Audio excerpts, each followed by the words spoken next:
evening, wherever you are. You're welcome to Star 103.5 FM, simply the best. My name is Nana Aba Anamoah. It's always an absolute joy to come your way on Wednesday evening. I keep telling you that you're better off listening to me on Wednesday night. This is Starr Chat, also live on Ultimate FM in Kumasi and Empire in Takoradi. The show is in partnership with Star Assurance and Vodafone Business. And as always, I'd like to tell you about these two partners of ours. Star Assurance has rolled out what they call the Star Fire and Allied Perils policy, and this is a policy you need if you're running a business, whether it's small, medium, or large.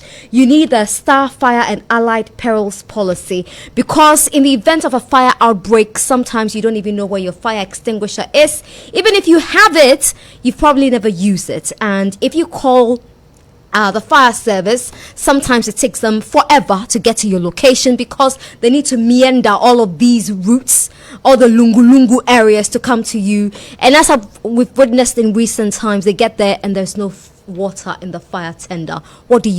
If you have the Star Fire and Allied Perils policy, you can just sit back and smile because Star Fire and Allied Policy has got you. So register today, sign up if you don't have it ready, because behind every successful business is a Star Assurance policy.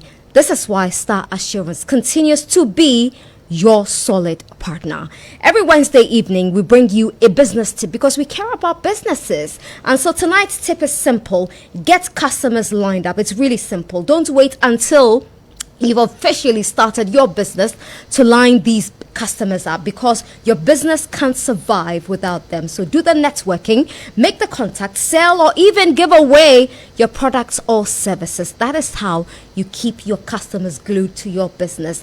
The business tip was brought to you by Vodafone Business. Vodafone, together we can. And Vodafone believes, and it's something we all believe in, that no two businesses are the same. From phone calls between colleagues to the team WhatsApp group to bulk SMS to clients, every business has different needs. That's why Vodafone Too Much Business is offering the best mobile plan on the market with awesome value for amazing results. Design your mobile plans to talk, text, and more according to your unique business model, because Vodafone Too Much Business gives you the flexibility to customize your voice, SMS, and data plan to fit your business and your budget, so you can grow your business to match your ambitions with more in your mobile package at the same time. Sign up today by sending START, START, to 0507 779 000 or email vodafonebusiness.gh@vodafone.com.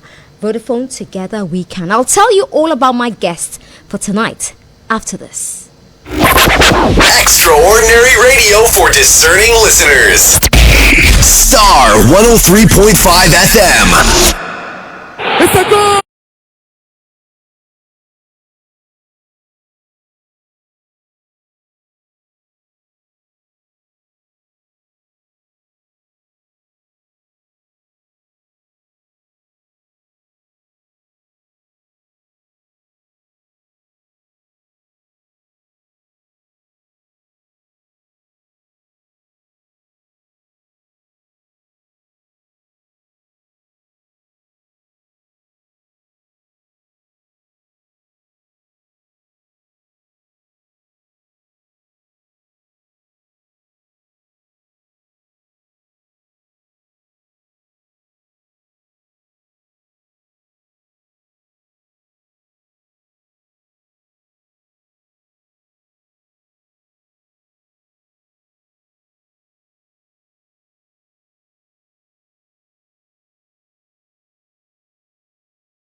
simply the best. Absolutely, simply the best. You're welcome back to Star 103.5 FM.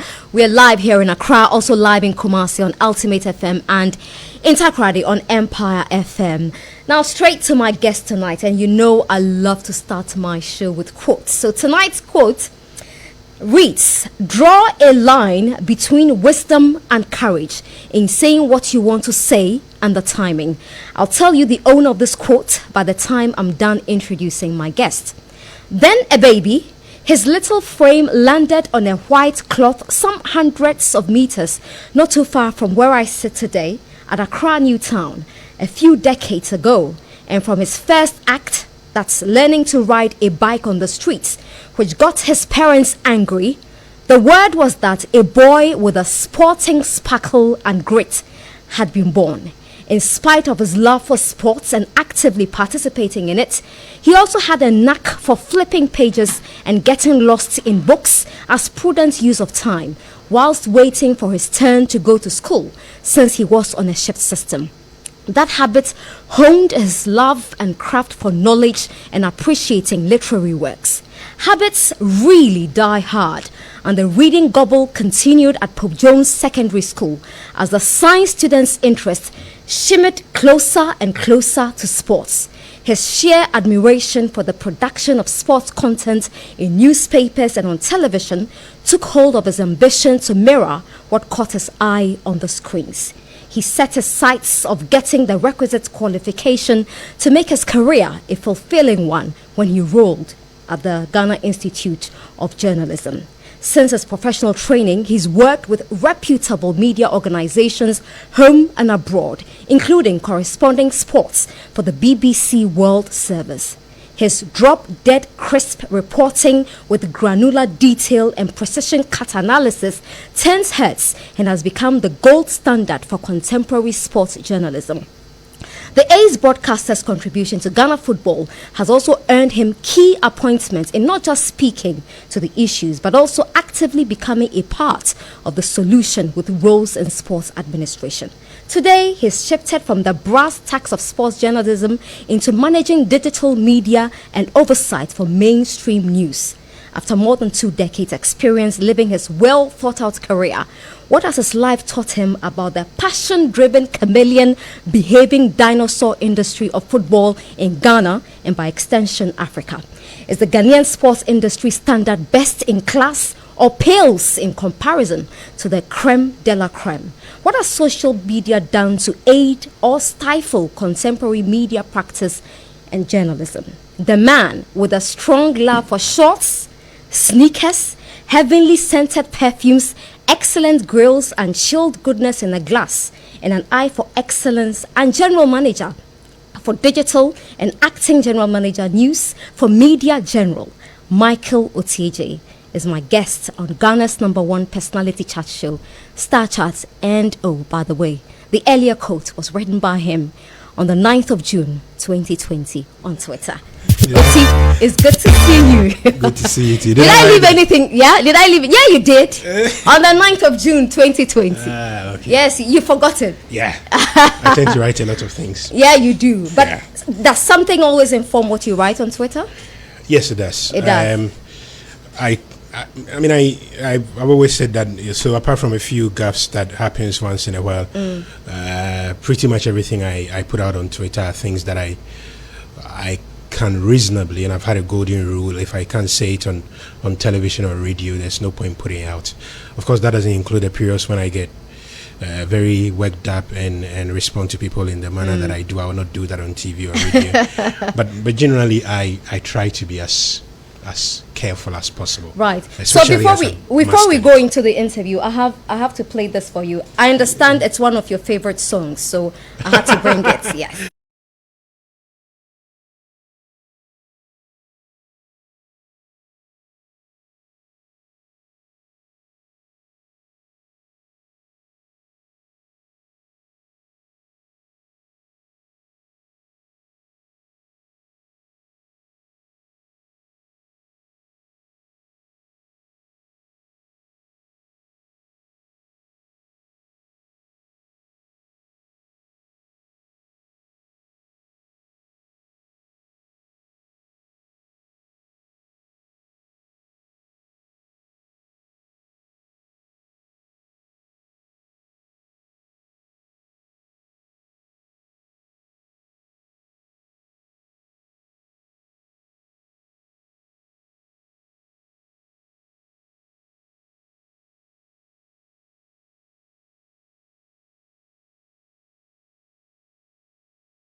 Yeah.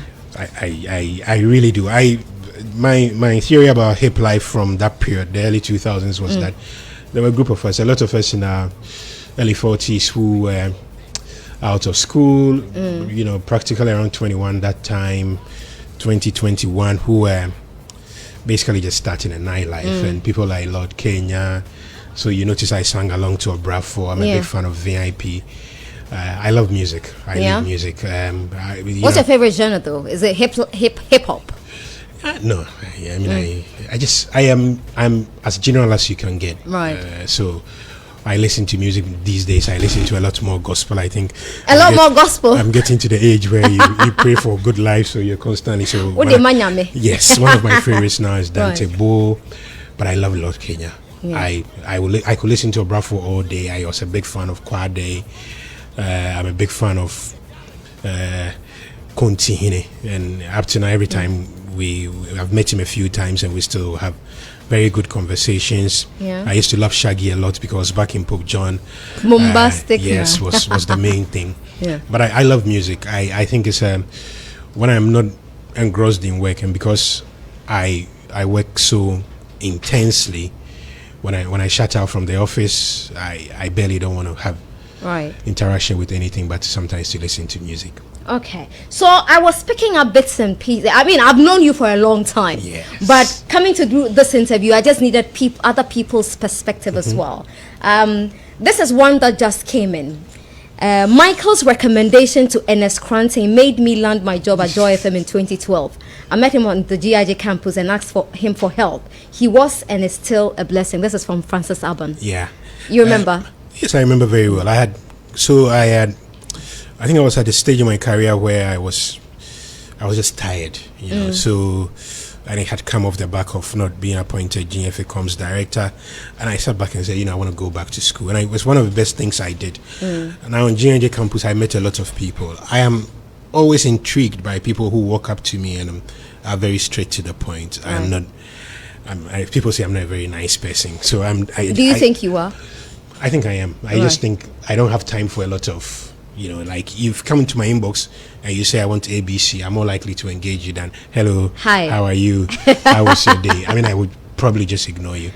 And Francis said, because I had met a lot of people on JNJ campus and nobody asked, everybody was either I want to be on TV, but Francis just simply said, you know what, I just want a job. I want a journalism job, and I thought, I could put in a word. Right. Now, the thing I've always said with journalism is that, look, I got my breakthrough from at TV3.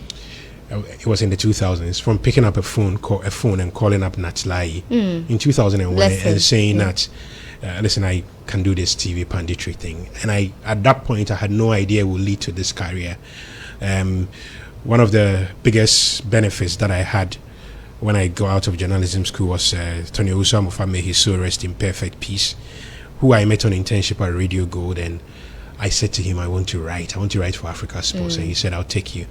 Now, at that point, I had been, even very early in journalism school, I was writing, and I started making enough money from writing for different, so radio and TV review, magazine, all those sort of things, to take care of myself.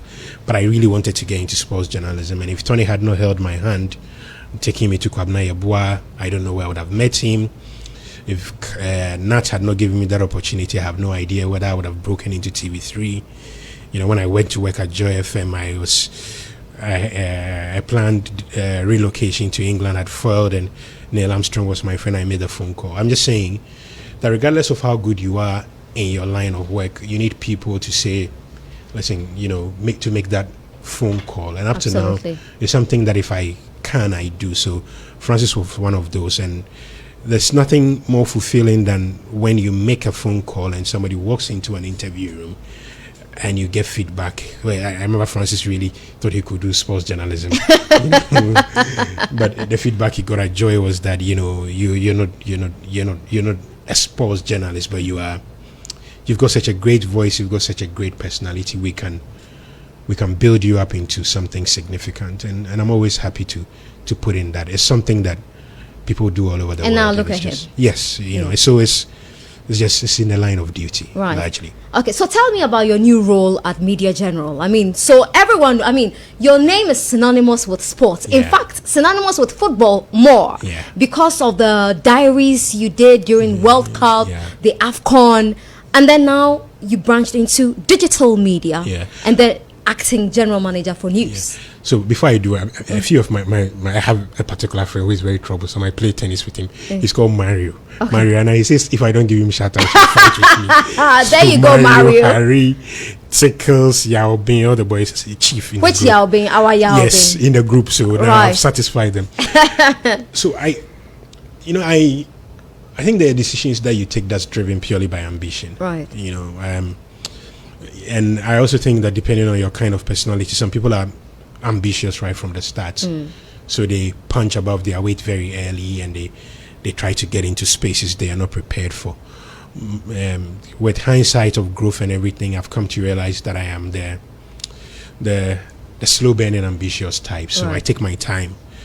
And when I left journalism school, I have to be honest with you, all I wanted to do was to be a great reporter. I didn't know I'll get the chance to be a BBC reporter. Then I became friends with Dorothy Thomas, and then the opportunity came. And then there was an interview that took three of us. The team flew in from London in 2003, and they said, you can do this job. And I held on to it for 15 years till I decided I didn't want to do it again. Now, at every stage in my career, sometimes I've tried to challenge myself. I did journalism in its purest terms for so long because I genuinely, truly just wanted to become a very, very good reporter. I loved journalism.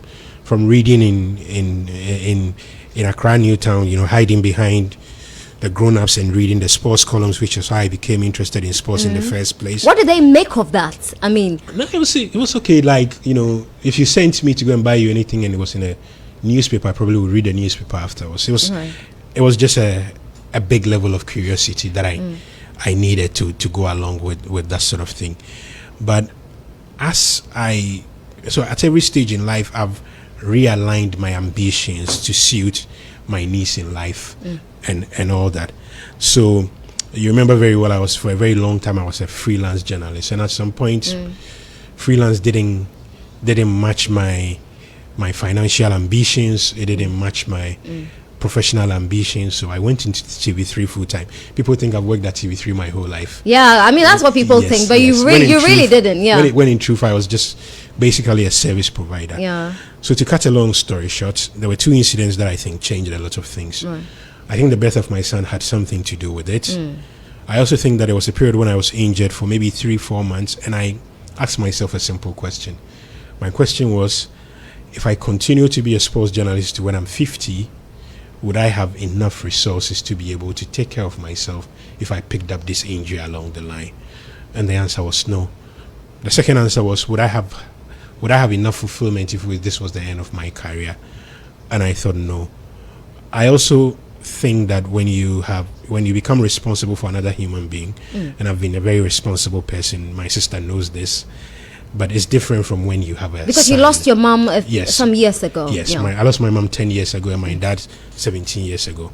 So my inclination and the point where I came to that decision was that I needed something that would make me relevant. I also have seen a lot of sports journalists who become irrelevant after a period, and I made a simple decision that I could realistically use all the knowledge, the experience, the goodwill I have at Media General and all that to get into a space that makes me relevant long term. Right.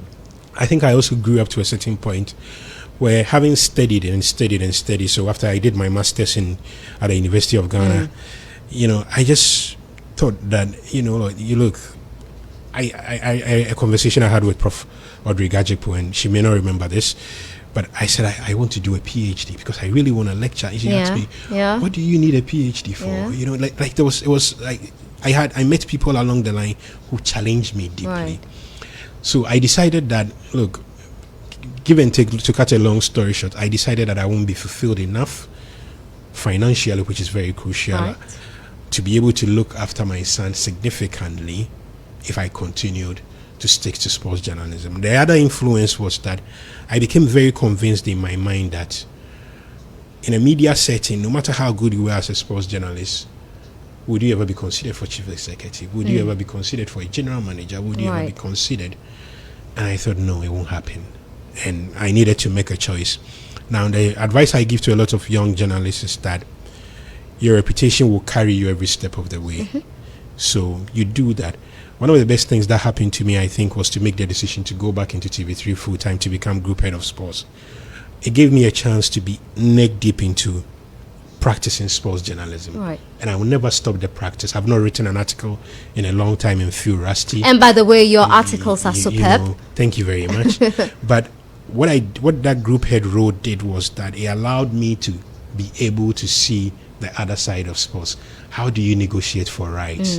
How do you make a decision about what program to put on TV or on radio, factoring in whether it makes you money or not? Absolutely. And whilst I made all those decisions and sat in all those meetings and managed human beings and I've worked with some great people, but this was no longer me carrying a microphone and getting in a car and driving to Kumasi and covering a match and having such fulfillment out of it. This was me having to sometimes decide that no matter how much I wanted to travel to Cape Coast for a game, I had a meeting that was more important, that I was a member of the team who needed to go, and that's what I did. I just wanted better career fulfillment. I wanted to be able to make enough to look after the boy. And you're enjoying it. Yes, and I wanted a situation where one day, when people are looking for significant media executives in this country, my experience will count for nothing. It riled me a bit that the media, every time they needed high-end executives, will recruit from other fields. Absolutely, yeah. And I thought, I will try and strike a blow for people who are out and out journalists. So, is the journalism you fell in love with how many years ago the same as today? Without the slightest shade of doubt. And I know what this question means. It's just asking about whether the standards are the same. Yes. Look, I tell people that, and when we're growing up, we never thought we'll get to this stage where we begin to do what the old folks did that we didn't like, which was to always say, oh, in my time it was better. And I've always said, I don't think journalism, when I was growing up in 2001, is better than now. No. There were great, outstanding journalists. Kwaku Sechi Adjei, a very good friend of mine who spoke to me when I became a BBC correspondent, sort of sparked this ambition in me, was one of the best journalists you will ever have. Is there anybody like him now? I'm unsure. Are there a lot more like him who make the scene better? Is there anybody cast exactly in his mode? I am unconvinced. Are there a lot more close to what quality he had, what commitment, what energy, what passion he brought, the treatment he gave stories? I think there are a lot more. And I think the sum of that makes this scene much better than it is now. And I like to use my own sports journalism as a classic example. Look, when we were in journalism school, we used to laugh at radio presenters because we used to say that they were reading, and we knew because there were a group of us who felt very smart in journalism school for one reason or the other, and we could sense that the script was not prepared. Right. We were that naughty. Now, there were also that period when journalists were simply just going from one radio station to the other to come. And whilst it was useful for the time, the times have changed. When in 1999, when I was interning at Radio Gold, you needed to literally go through a lot of trouble to get a foreign story. Now it's readily available. Yeah. What have the modern day journalists done? They've turned different things into an art. So you have Gary Al Smith, who is brilliant and writes for Guardian, all these major newspapers. You have Yao Fosulabi, who tells stories by sports journalists these days that nobody, not even me, thought of doing 10 years ago. We used to tell, the player is brilliant. And I used to spend hours at Black Stars Hotel waiting for interviews. And I remember one day telling him in Kumasi when we had gone to cover a game, we got us someone and I said, you do this interview. But it's the story he told out of it. It's the fact that he can get into a car and go to Ho and tell a story completely removed from the regular everyday story. You have somebody like Oreku Amufa, who has decided that he wants to become the data knowledge base of journalism. Juliet Bewa, who took female sports journalism and then added a significant deal of organization of events to it, the Africa Women's Sports Summit. You have Thierry Nyan, who continues to combine, the looks and the ambition on TV and all that. There's Victor Achu, there's Dan Kweku Yeboah, who's built his own newspaper and his own portal. Ibrahim Sani, who I worked with for a very long time, who has reinvented himself over and over again. I am saying that there are many, many present crop of journalists, including sports, in business, and the rest. Look at Manase Azuri. Bless him. He's not just driven, he's passionate, he's energetic, but he also drives a lot of young people along. And a lot of people see the journalism, but they don't see the training he organizes. They don't see the encouragement he gives other people. I am convinced beyond a doubt, and I've interacted with a lot of older journalists I used to work with. I used to write for Statesman, so I knew Gabi very well. I was good friends with Cabral Bleame here. Mauko Afajeno is like a big brother to me. I see a new crop of journalists who are, I think, hungrier, more passionate, who have utilized the opportunities available to them a lot more. And I say this purely from the industry I work. I see people, when I go around on trips and the rest, I see more energy, more passion, more determination. Of course, I still pick up old newspapers and I read Joe Agri and wonder, why don't the present ones, why aren't a lot more people writing than this, like this? And this Joe Agri was many, many years ago. I remember a famous article he wrote, Blood is Thicker Than Water, on, I think it was Abedi Pele deciding not to play for Ghana again, and then Marseille winning the European Championship, and then, the whole country going absolutely thrilled for Abedi. I remember an article he wrote when the British decided that in a Davis Cup game that had to be played here, they had gone to the Accra Sports Stadium and claimed that there were carcasses, so they had offered us money or something along those lines to get us to play the game to play the match in England. And Joe Agri wrote one of the best articles I've read.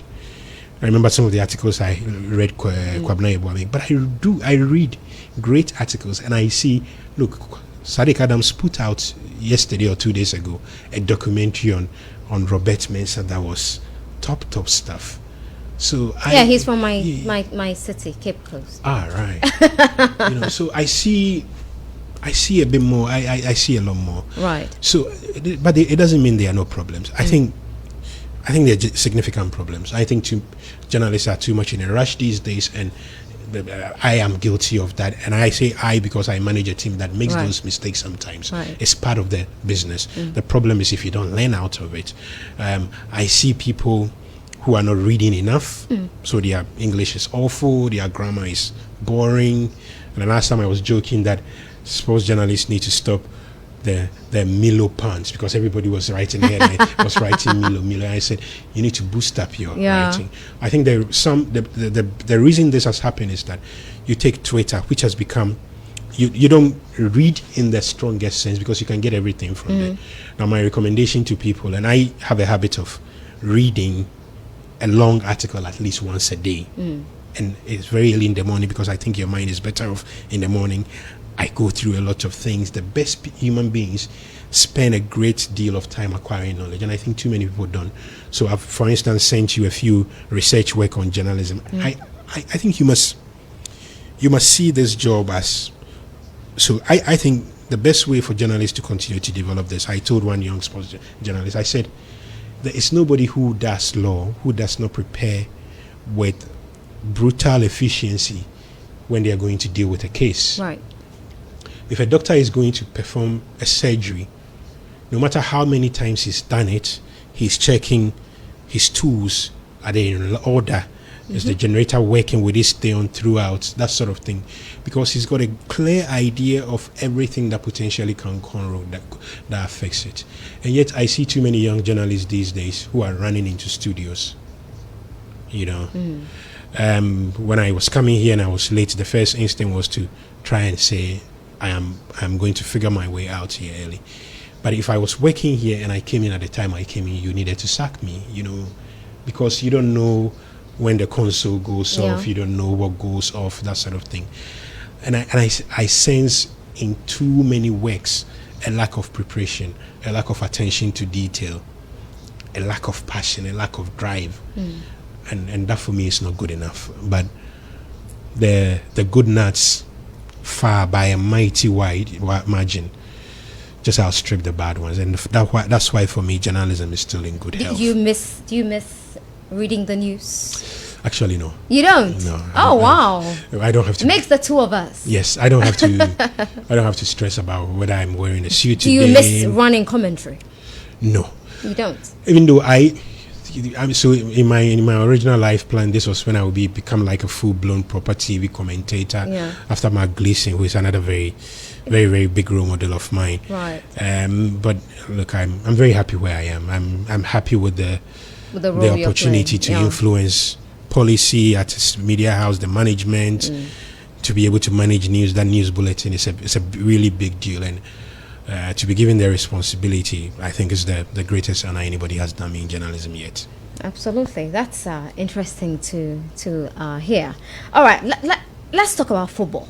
I mean, you've been in the thick of things. You've covered the Black Stars for a long time. You were in South Africa. Yeah, you had an absolute time in South Africa, not just covering. But I didn't get a girl. You didn't get a girl. Why? Were you too busy? No, I almost have a rule when I travel on work. No girls. If I get lucky, yeah, but normally no. No pleasure whilst No, working. no. Yeah. So I come across as very snobbish.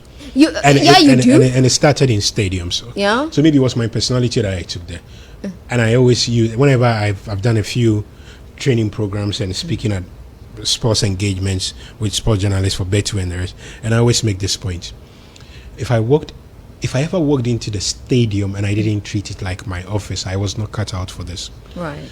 So one of the first things I discovered at Accra Sports Stadium, and it started when I was in journalism school. We walked down the road through the Independence Square into the stadium, and even very early, I was observing the journalists who were working, coming, having conversations and all that, and I don't understand why you are working and you're spending all your time talking. Yeah. Can you be doing this interview and having a chat with a gentleman next to you? No. But people walked into the stadium, and because they like football and they've become journalists, they are unable to separate the responsibility in the stadium at that time, which is to practice journalism. Now, to practice journalism and practice it effectively, I am not in a stadium where I have the luxury of a replay and all that. I must concentrate on the game.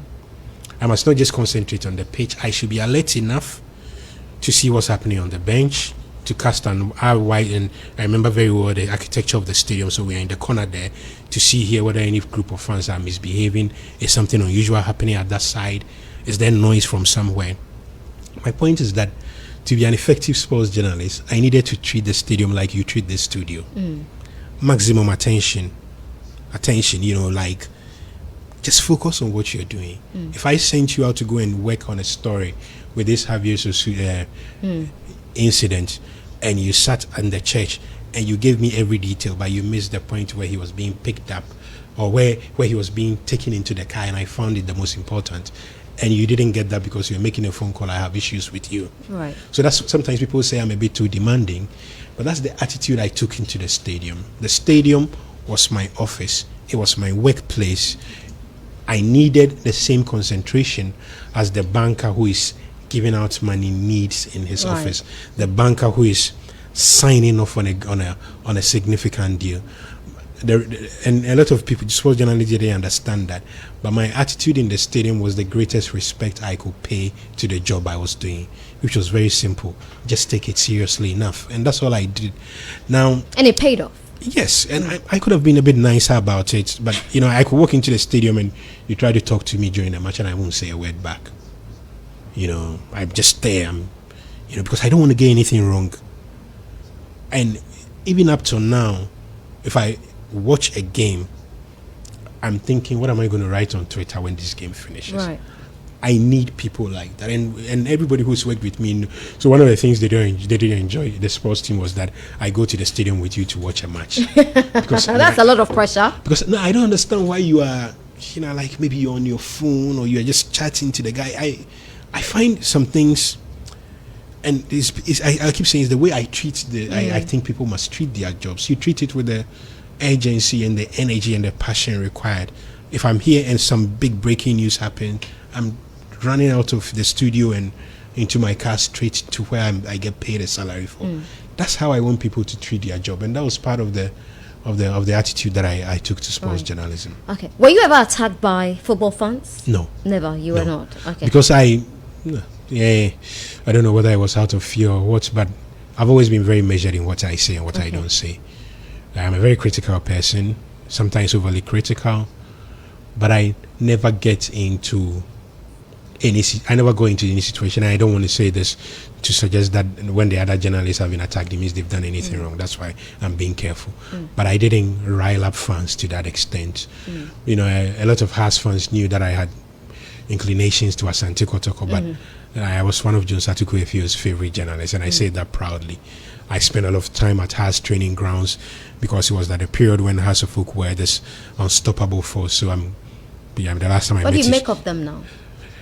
I think they will rise up again. I think you see the things that Togbe Afede is doing. He's putting in significant work. There's a conscious effort. And people forget something. When there's deliberate attempt to improve things, they improve. People, you make a deliberate attempt. Hearts are making a deliberate attempt to position themselves. They're making a deliberate attempt to build a brilliant training ground that allows them to develop, to become this big club. They are making a deliberate attempt to look serious. So the commercialization is there. I wanted to buy a jersey gift for a friend of mine. You call a number, it's delivered to you. Right. So it's commercialization on a small scale, but it's getting there.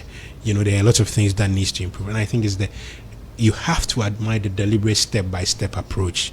You don't see that with my club, Accra Great Olympics? I do. Okay. I just hope it doesn't exist only on Twitter. Also because, that's a nice job. I'm because I am fully aware that social media has gotten people mixed up in two worlds. So we are becoming so engrossed in what do we put on social media that looks nice, and then forgetting. It's almost like the natural universe of social media where you can create a make-believe attitude. Okay. So I hope that Oli's sense of the jovialness, the energy and all that is translated into the running of the club on ground. And if that happens, we'll get there. It will be great, yes. Slowly but surely. Yeah. What would you say is the state of the Black Stars now? From the time you started covering the Black Stars till now? A lot has changed. For good? For good and for bad. Okay. So, to give you an idea, my first major tournament was in 2002. I was in Mali. The big story I covered was Sami Kufo being sent home from that tournament. A lot of bickering about the quality of food, the quality of jersey. I remember Ben Kofi. Was this African Cup of Nations? Yes, the Africa Cup of Nations in 2002. I remember Ben Kofi, Mabedi Pele management members, and it was a miserable time. Unluckily for us, the Black Stars lived in a complex in a city called, I think it was Segu, where the South Africans lived across, and they traveled with a chef. They were so organized. They had Adidas kits, and it was strange. Right. Now you fast track to strange because we didn't have that. Yes. Okay. So the last time I traveled with the Black Stars on the ticket of the Youth and Sports Ministry to Johannesburg as his guest, there was everybody was properly catered, and you could see in the pictures, your Puma kit. So that's a significant change for good. Also, the last time that I may have traveled with the Black Stars properly, one of them I remember very well was to cover the final qualifier to Egypt. I think it was to Brazil 2014 when we were going to play against Egypt, and we had a training session in Turkey and then continued, and it was just the vibe, the energy around the team, which disappeared for a while and has come back with Rivat. So I think it's a team that's in transition. There are reasons that gives me hope and reasons that makes me shudder to think what will happen next. I think too many Ghanaian football fans have not accepted the fact that great football teams go through phases. And I think what happened with the Black Stars the last 3-4 years was a phase. We had a great team, and I don't know how many international teams would have gone through tournaments from 2008 up to 2017 and qualified for every semi-final. So the Black Stars reached the semi-final of the Nations Cup in 2008. We're losing finalists in 2010, losing finalists in 2012, semi-finalists in 2013, losing finalists in 2015, semi-finalists in 2017. Why aren't we winning? Because I think we lose our nerves when we get to the crucial stage. I still don't understand why we didn't win in 2015 when we had a 2-goal advantage over Ivory Coast in the shootout. I think that's where you think on your feet and you readjust. So strategy is what you go into a general area with, but better strategy is what you do when things go in a certain direction. I think we didn't have a plan. I don't understand why we didn't sort of basically readjust our penalty taking order, because he allows us to. You were at the stadium during the game between Ghana and Uruguay. Yes, I was. Wait, did you cry? Were you heartbroken? No, you didn't? No, I've not. So I've had a few tears relating to football. I remember when Kotoko lost an African Cup final in '93 against Zamalek. You know, I had cried because Kotoko were so close. When Ghana failed to qualify for the 1994 World Cup, I cried. Why? Because we were playing a game against Algeria in Tlemcen, and we were that Black Star squad of Tony Bafo, Abedi Pele, Tony Eboa, they were like heroes to me, you know, and to see that we had gotten so close and beaten by I think Damba dropped the ball at some point, you know, and I just cried.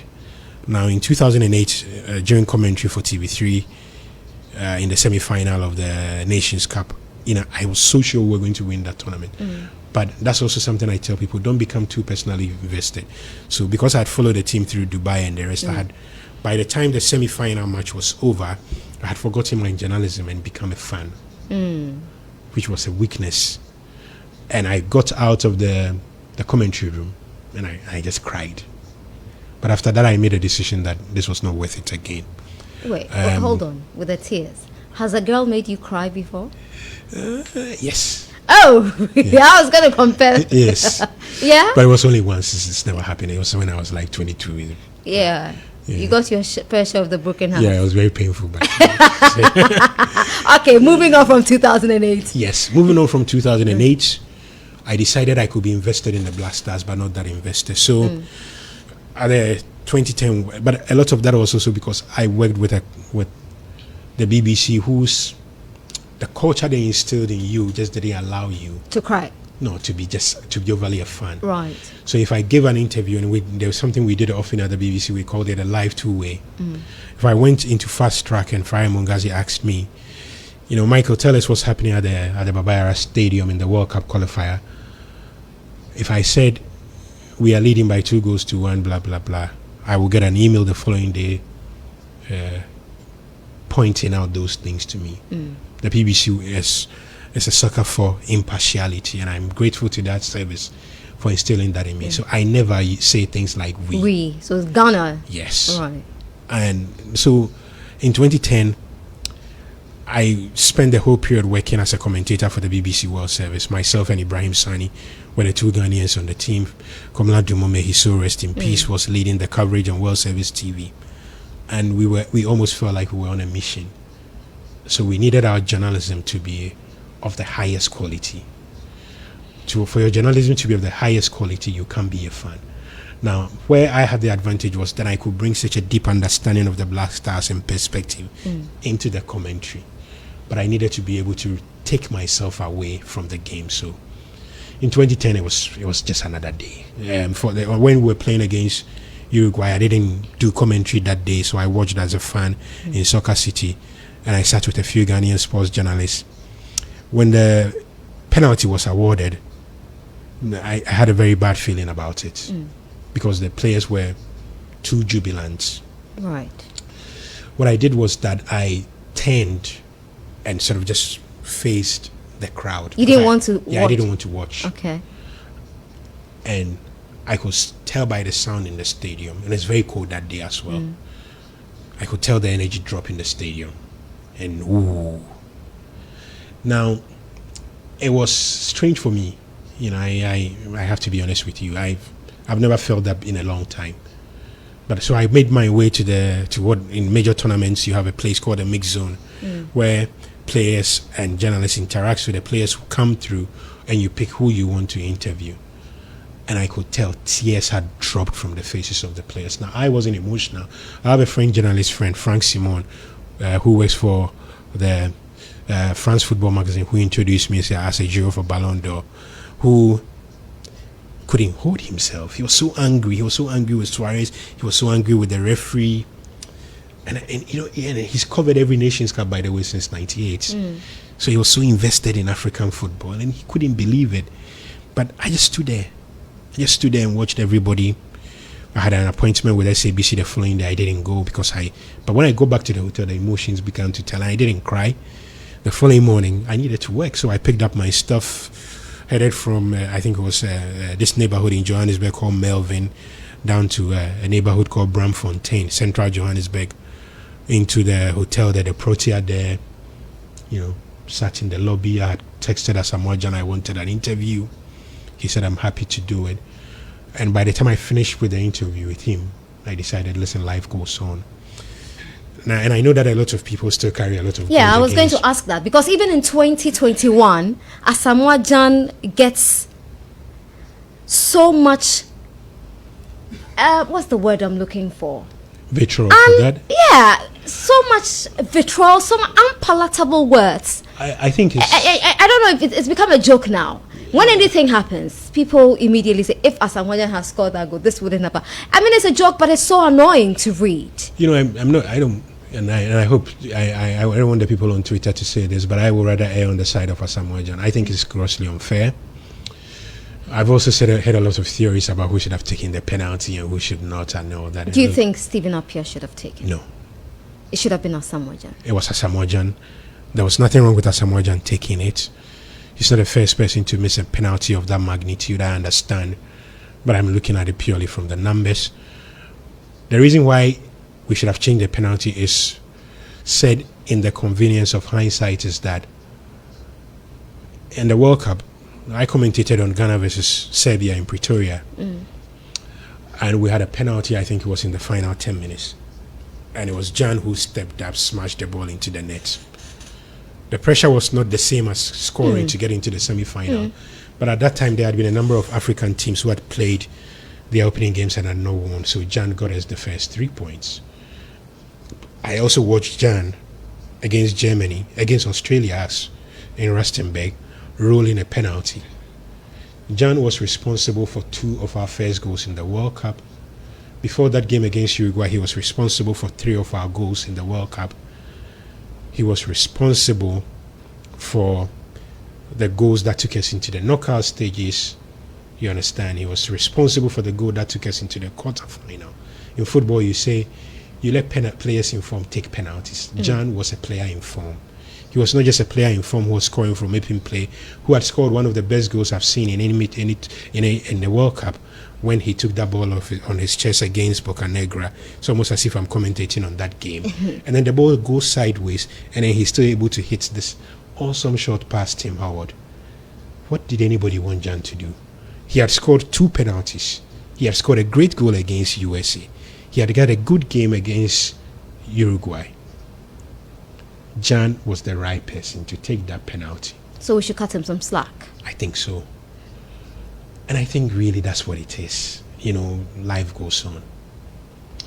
Will we, and I'm talking about Africa, will any African nation come close to what we managed to do in South Africa in 2010? You know what, I want to say your question with a throwback to a story I did when I was managing editor of Kickoff Ghana before the World Cup. I said no African country will win that tournament, and that reaching the semi-final will be a struggle. At some point, I was urging Ghana on with everything I had. I really wanted Ghana to get there. I make that point to point out to you that not a lot of people believe that we could get there. Right. So what exactly is the problem with our football, Michael? I think we still treat it as just, like a recreation activity. So like a recreational activity. I think we have not too many African countries are doing football to export players. Okay. So if you realize Academies are booming, they're thriving. You know, when you go to academies in this country, they've got some of the best facilities. The first day I went to the Gomwa Feta Academy when Ruth Hullet had come along, this was many, many years ago. I was amazed about the facility. The academies have better facilities, some of them, than Has Kotoko. Right. When you go to Right to Dream, when you go to the new Wafa Academy, the stadium, the pitches, the outdoor dining area with the refrigerator thing was built by Red Bull that they bought. You know, but it's because it's an they consider it an industry, so they put in so much. Until recently, when Nana Aba Anamoah signed, he's doing an amazing job at Kotoko. Set out to build Adako Jachi into a. Why is Kotoko? Why hasn't Kotoko got anything? That I travel to South Africa on a regular basis, and I've been to Egypt quite often. When you go to places like that, they shame what we do at club level here because we don't take it serious enough. We have developed a transfer football economy rather than develop a proper football economy. And so we put a lot of effort into bringing up players fit for the market to sell. And I can understand why. I think a lot of it started after the 1989 World Under-17 Championship. So Ghana knew that Elamte goes to the tournament, gets the chance to go and play in Belgium, comes back with a silica, which was beautiful. I remember seeing him on the front page of Graphic. And Udate was a darling boy. We used to stand in Usu and catch a glimpse of Mohamed Kagwe in one of his small, yellow Mercedes Benz. Those players from that under 17 level opened the eyes of the nation to the riches of transfers. And afterwards, a lot of people, agents, parents, club owners, and the rest knew that you could get in that direction. So the priority was not to grow up and play for Has or Kotoko.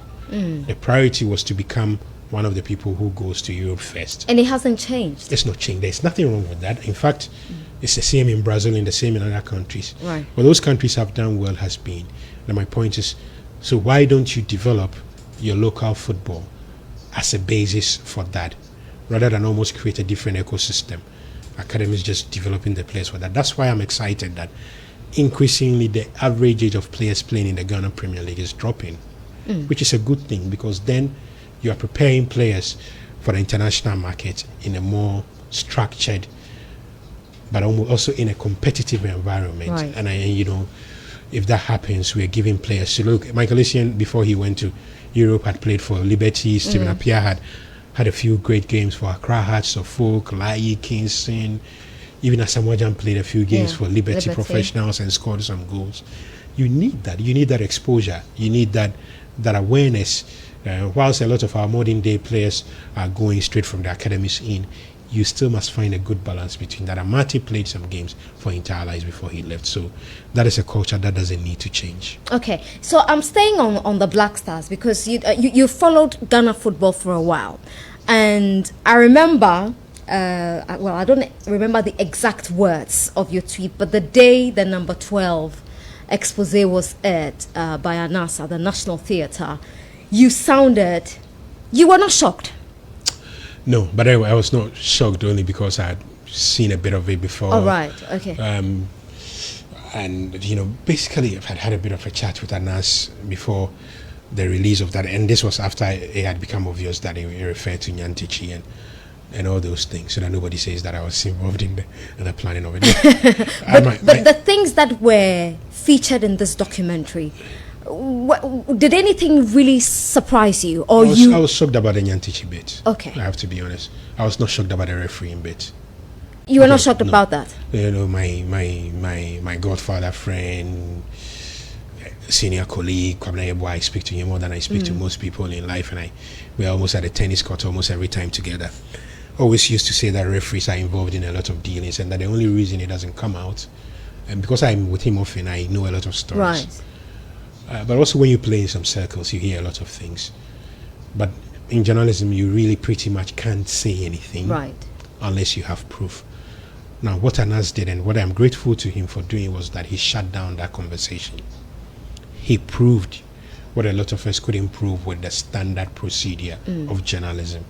So unless he had showed you, if he didn't show you players taking bribes, referees taking bribes and that sort of thing, Nyantichi in that mood, then a lot of what we were saying would have meant we're just making stories up. Right. You know, so Sungo can say league phone, league time, referee not your bribe, but unless you've seen it in the act, Yeah. you know, so it was a supremely useful exercise to put that argument about evidence to shame once and for all. And I'm supremely glad that Anas provided us with that opportunity. Has it made football better? I think so. I think I serve on the referees committee, and I think we are as alert as we can be. We put the referees under a lot of scrutiny and pressure. I hear people say it's not changed anything. I don't agree. I think it's made everybody more aware. You know, listen, the mere fact that administrators are going to be negotiating financial deals and having to think twice about whether they negotiate a top-up is in itself a good thing. Right. The mere fact that you have at the back of your mind that somebody potentially can say this. Anas's interrogation of SEPs hasn't stopped SEPs from doing some of the things they do. You know, so it will not stop everything overnight, but it's helped in creating a saner environment than usual. What are your expectations of the team going into the next AFCON? Will we, by the way, before that, do we stand any chance at qualifying for the World Cup? Look, I didn't think so a month ago. Okay. I was with the team in Johannesburg for the game. Why didn't you think so? Was it because of CK Akono? There was something about the vibe around the team and the rest that I didn't think was good enough. I didn't think the energy was right. I didn't think the leadership was correct. I said when Raivat was coming and everybody was saying you don't go for second comings, I said it doesn't work that way. That's not to say that I think that 6 points away over Zimbabwe changes anything, but Raivat was one of the coaches I covered intensely. So you have Raivat, Klolewa, a number of them. My knowledge, my idea of Raivat, my experience of him from the first time he was here was a man who knew what he wanted to do, who was not afraid of big decisions. And I always use this example of us, I think it was in Swaziland or Lesotho, in his final game in charge, when he basically gives a curfew a day before the game. You know, everybody's supposed to be in bed at a particular time, and he would pick the rooms at random and check whether the players are there. Really? Yes. You know. Well, the players would sneak out? No, it's not that he would sneak out. Okay. And, you know, I mean, we're in the middle of this big place. I remember one very much. We're in the middle of this hotel in a game reserve in I think it was in Nelspruit in northern South Africa, preparing for the Nations Cup of 2010. And he had this ability to keep everybody in check. Right. You know, to insist on what he wanted, to drive teams, and I really like that about him. You know, it's a shame I've not had the opportunity to meet him since he's been here, but you could tell in the way. And the most important thing, I spoke about always having a plan. Raivat always has a plan. Right. Raivat makes sure I think one of the first things Raivat decides is that rather than lose, I don't want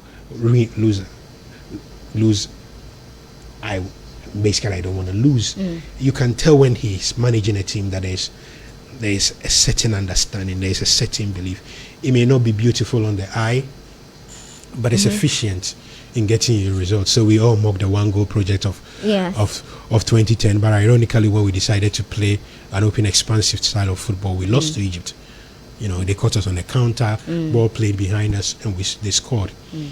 And I think that his presence gives me belief that we will be able to at least get through this stage of qualifying. So you think getting rid of CK Akono was a good decision? I have no doubt about that. Okay. How about the leadership of the GFA now? Happy with it? Yes. I have no reason not to be. People think that I probably seek it every day. I don't. But he was a good friend. He was part of the generation of sports journalists I interacted with very early. He was older, so him, Kwame Banwakun, Fifi Banson, and the likes. He was also a year behind me in journalism school, and we had a lot of interaction during his time at Joy FM because I went there to work afterwards. I think he knows what he's about. Okay. There are a lot of things he can get correct, but he, like a lot of people, he's deliberate in the things that he does.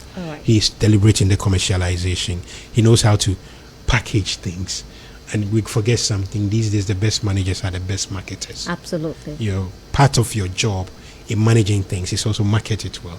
And part of K's job is to package and brand Ghana football in a manner by the things that he does, the decisions he makes, and a lot of other things, and the things he says and the rest, that convinces the corporate world that this is real, this is happening. So when I look at the branding, the effort, the energy, the attempts, So is the love and back? everything. Not yet, but I will get back. Okay. Yeah. I'm talking to Michael Oti Adjei. He's General Manager for Digital and Acting General Manager for News at Media General. Let's take a break. We'll come back and talk about the man Oti Adjei. Nothing about football, but his life. He mentioned he has a kid. So who's the woman in his life? We'll be right back.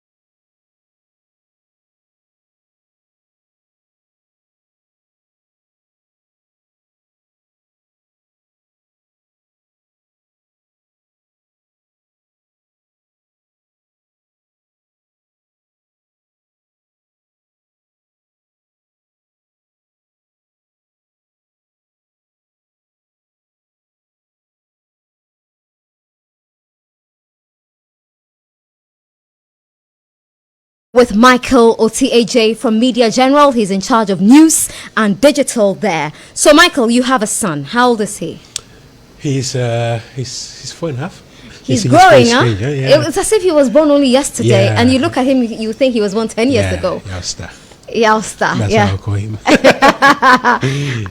What's he like? It's fun. It's so I don't live with him, so it's a bit of one of the complications of parenting. Single parenting. How do we call it? Co-parenting, is that what they call it? Yeah, there are a lot of terms. But it's fun. It's interesting. I think you underestimate some things, and then as they grow up, you spend a lot more time with them. So if you want me to do anything for you on a Saturday, it's a lot of work. But I love being around him. I love the fact that he's reading a bit more, that he's your son. pronouncing words better now. I love the fact that like he called me on video last Saturday and insisted I say hello to his mom and his grandmom and all that. So it's nice. It's just, it gives you purpose and direction in life, and I love it. I also named him after a man who's had incredible influence on my life. So I call him Aba Anamoah. And Aba Anamoah came from a man who has really been an absolute blessing in my life, and I thought the only thing to do was to honor him. Hopefully when I have a girl, then I can name him after my mom. I think I've... So you're going to have another kid? I'm not sure, to be honest with you. I am... So did you, I mean, you had a kid 4.5 years ago. Yeah. Did you see this happening? Did you plan? You know, if you say plan, then it becomes a bit like, but life happens. Yeah. You know, I think one of the things you do when life happens is that you take it by the scruff of the neck. My attitude to life is that you must be a solutions-oriented person. So, I don't know how many people deliberately plan and say, today I'm going to have sex. Well, you plan for a child. Some people plan for a child, that I want to have a child. Yes, but so in my mind, in my word, it wasn't like that. But but part of giving birth to kids is also to understand that the moment you go into a room and you're going to have sex for in this and that way, there are repercussions. Yes, and I'm always acutely aware of that.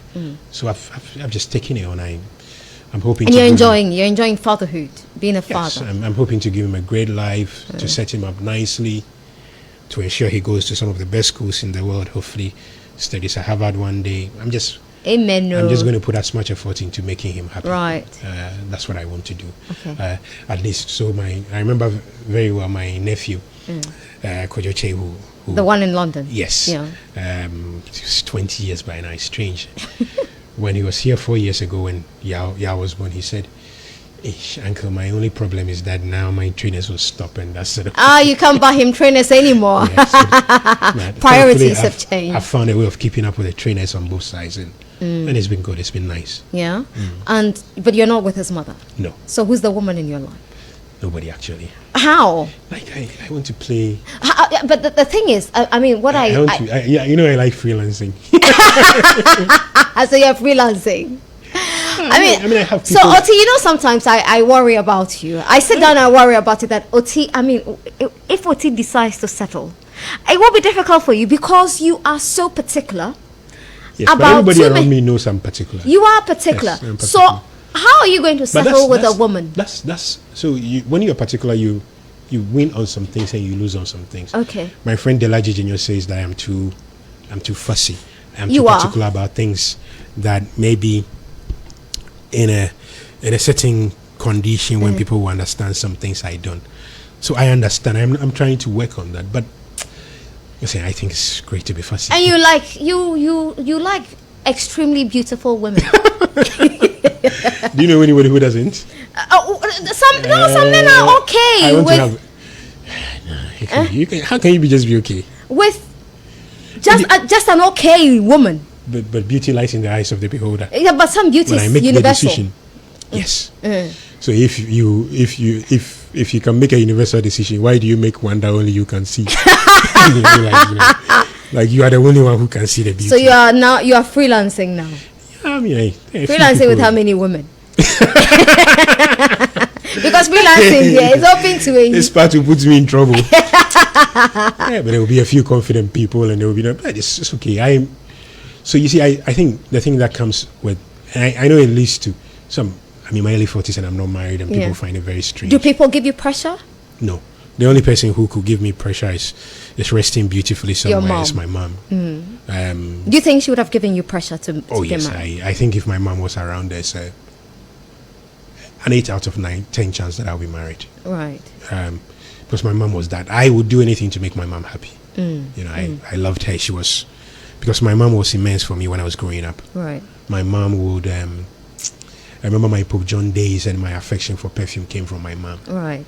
She'll buy me anything to make me smell great in school. She'll buy me great stuff. She'll bring me shit, or she won't visit you. She won't pamper you, but she'll make you comfortable. My dad was really good.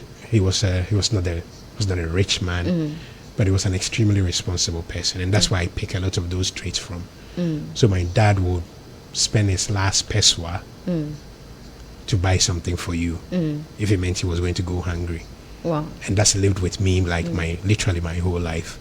So I derived strong qualities from my parents. My dad was, I really like my dad's work ethic, but I also learned something from my dad, which was that maybe you need to become a bit more energetic, a bit more passionate, put in a bit more. And my mom was an absolute go-getter. She doesn't brood over anything. She wouldn't back down from a fight. So that's where people may understand my stubbornness. She wouldn't back down from a fight, So it's good. I've become, and as my parents, my dad died first, and then I think about 7 years later, my mom died, and yes, it's fine. I was old enough. Yeah. I remember I always tell this to people the first thing I remember of my mom, and I spoke about 2010, and it brought me back memories. But in Angola, in South Africa, when I was preparing, so I was with this team, and I'd gone on a trip to to cover the team. But my mom was in hospital at the time, and before I left, she said, she called me on the phone and said, and she calls me, what do you mean? I won't hospital, have a cramming, but when you're coming, I want to watch. And we had a nice chat. Then I get on the plane, from Nelspruit to Johannesburg, and then I check into Protea, and the following morning, my friend I named my son after comes to pick me up in the hotel. And he could tell from my mood something had happened, because I got a phone call at 5 a.m., not 7 a.m., and it was 5 a.m. Ghana time. And when I picked up the phone, my sister, who I absolutely love, she's like she said, Maiwu. And I said, okay. So I just sort of put the phone down. And then, so all of a sudden, then I needed to sort myself. And I was nearly hit by a car in Pretoria, because I was in this area called Hartfield, crossing the hotel, and I was looking, because I needed to make phone calls. Right.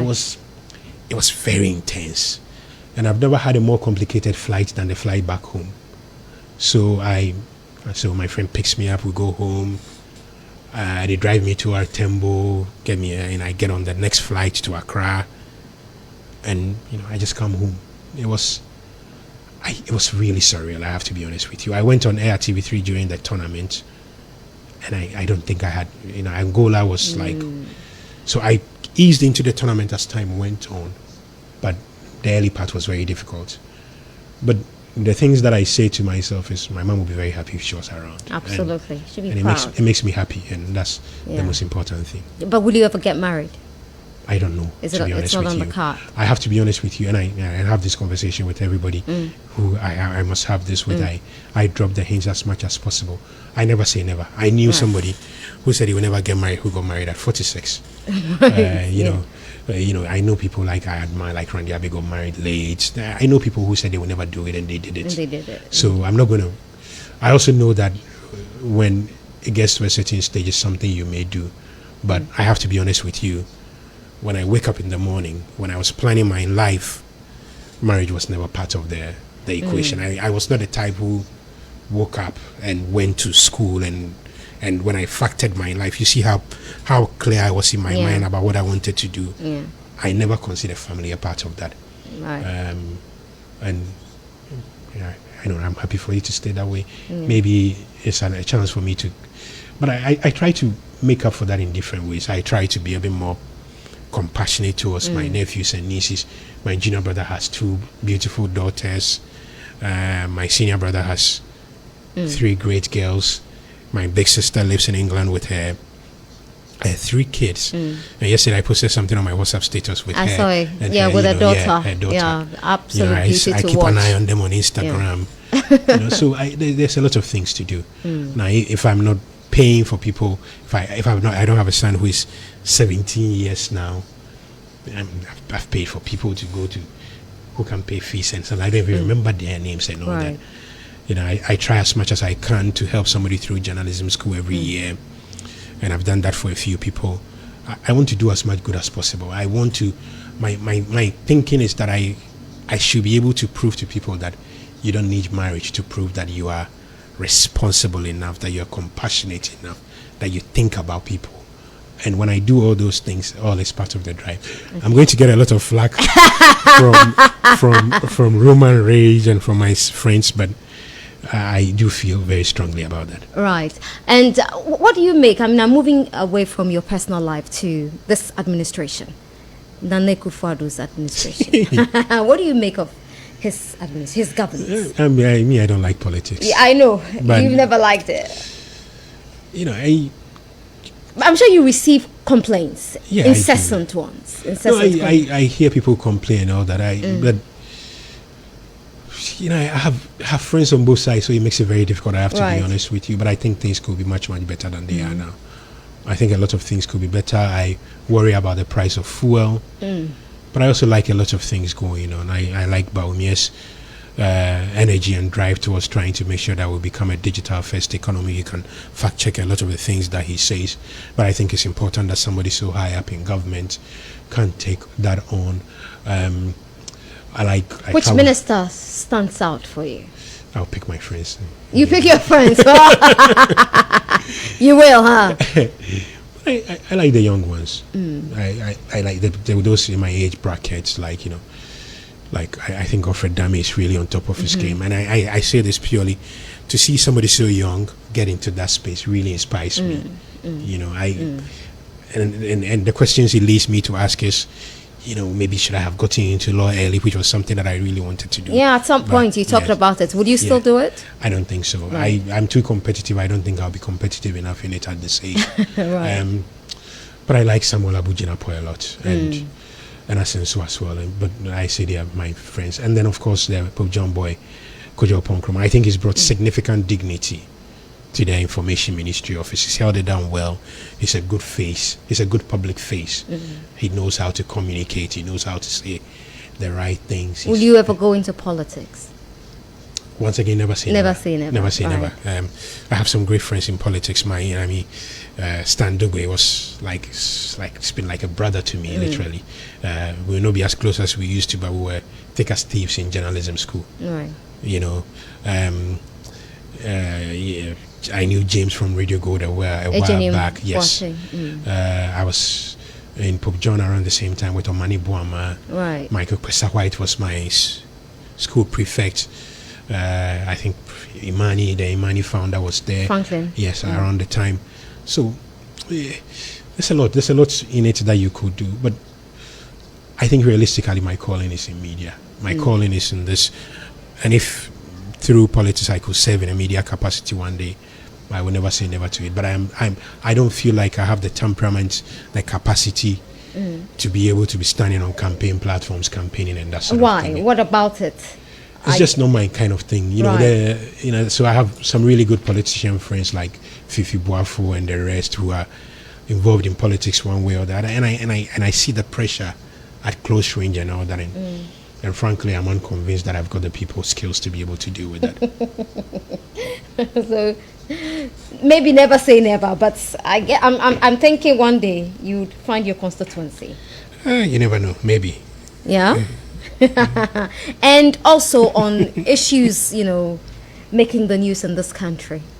False prophets and prophecies. Yeah. They become one too many, right? Yes. Yeah. In your view, I mean, you've been observing for a while. How do we curb this trend? How do we nip it in the bud? I think you just have to. I think a big portion of that sits with the media. Okay, how? So with blogging and all that, there's a lot of things you can't stop. But I think we've given false prophecies significant legs through our appetites for sensational news. So if a prophet says Shatawale will die tomorrow, too many media men, and there are too many avenues, don't think about the complexities of it. They would rather publish it. And traditional media wanted to back down, then now you need the numbers, so people are beginning to get into the space. I think if we began to shine it a bit more as media, it will go down. So I think a big proportion of that, because listen, people still like prophecies. I don't know who determines what is false and that sort of thing, but I think the media needs to. One of my famous creeds I live by is that you need to stop making stupid people famous. And I think the more you Are we doing that a lot in Ghana? I don't think we do that a lot. Okay. I think the more you start ignoring people telling you somebody will die next week, that sort of thing, we need to begin to think about people more. If you said I would die next week, what sort of pressure are you putting on my life? And I think as media men, we need to start thinking about it. So I think if the media consciously downplays these things, I don't think the IGP can police it though. Look, what do you make of him? I like him a lot. You do? I like people who are serious about their jobs. Right. I like reformists. I mean, when I walk into any space, and I'm going to work in any space, I'm looking to change the way things work for the better. Even if it's going very well, I want it to get better and all that. And it's almost as if I like his thinking. I like a man who takes on problems. I like a man who says, I will find solutions to these things, and I'm hoping that I'll meet him one day. I really like the fact that he knows his job. When he became IGP, I remember putting out a Twitter and a post on Facebook that said that. So he's 22, he's been a policeman for almost 30 years, but he just didn't say that I want to be a policeman. He studied. Yeah. He's a He's lecturer. well educated, yeah. He's very well educated. He wanted to be IGP, I'm sure, for a very long time. And he spent all his career and his life preparing for the big moment. So the habit where he's showing of sitting in traffic whenever people are, it's not something that he discovered. Yeah. It's a habit that he's developed. So and I pick a lot of lessons from those things. That habit makes you, his habit of wanting to reform things, of wanting to do things right, of keeping things in check, of policing properly. I know things that I'm sure he discovered just when it was said that he was going to become IGP. And that for me is the reason why I thoroughly admire him. And then your thoughts on LGBTQ plus. This is very difficult. I'm a very liberal person, and I honestly don't care what two adults do with their lives. So I also don't understand the criminalization bit, but I understand those who are uncomfortable with it. I understand those who don't want this to become an acceptable practice in this country. I understand those who worry because they have kids and are not sure. So I can understand where the debate is heading towards, but frankly, I have no interest. I don't. I'm not. I really don't care what people do with their adult lives. What I want to see is that this debate is conducted in as respectable a manner as possible, and that we live in a society where basically life goes on. Okay. But it's a very complicated time. Yeah. You know, when you look at the way the country is going and the way the world is heading towards, we will have this debate literally every year. Absolutely. And I'm really intrigued to see how all those involved manage to deal with the complexities of it, because it's a complicated issue, an extremely complicated one. And the last one, side chicks. Seeing that I am not married, I am. Well, yeah, but you're freelancing. So you have side chicks. You're freelancing. But what do you think about this? I don't know whether to call it a phenomenon, but what do you think about side chicks? Once again, it comes back to the point I made about two adults. You can't. Adults decide to do with their lives. I also think that people have got to be honest with themselves and ask themselves some honest questions. Yeah. Do people realistically believe that they can stick by one woman for like 20, 30 years? How about the women? Can they stick with one man for 20, 30 years? I have no qualms with that. My friends know the argument that I make every day. I say this every day. I say men have no business wondering why married women want to do the things that they want to do. Right. In my mind, it's fairly simple. If you're a married man and you feel confident enough to have a girlfriend on the side, why do you think that a woman is less of a human being for wanting to do the same? And my day keeps saying, yeah, man was created different. I think it's absolute nonsense. But for me, it's neither. I think it's always a decision that adults must make. Okay. Are you able to make that decision enough so that the people you love dearly in your life are not deeply hurt by it? Right. I think people must think about those things. Okay. Now to your mystery question. Are you ready for Michael's mystery? I have a fair idea what it will be. Really? Yes. Tell me. Give me. I don't know. Give me an idea. I have no idea. I have no idea. Yes. You have no idea. I want to see it. I have a lot of interest in it. Okay, let's. And now, the mystery question. Hey. So you read it and then you answer it. Oh, but this is no mystery question because I knew I would get something like that. Yes. My all-time best player. All-time best player. The options you gave me are Pele, Maradona, Messi, and Ronaldo. I think Abedi Pele is the greatest Ghanaian footballer ever, by the way.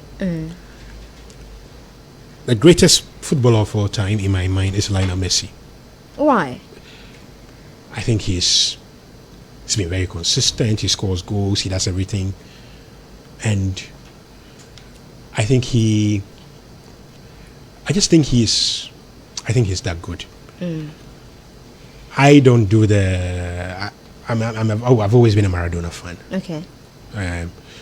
But I pick Messi's consistency over Maradona. I think being a great footballer must come with a certain measure of consistency and discipline.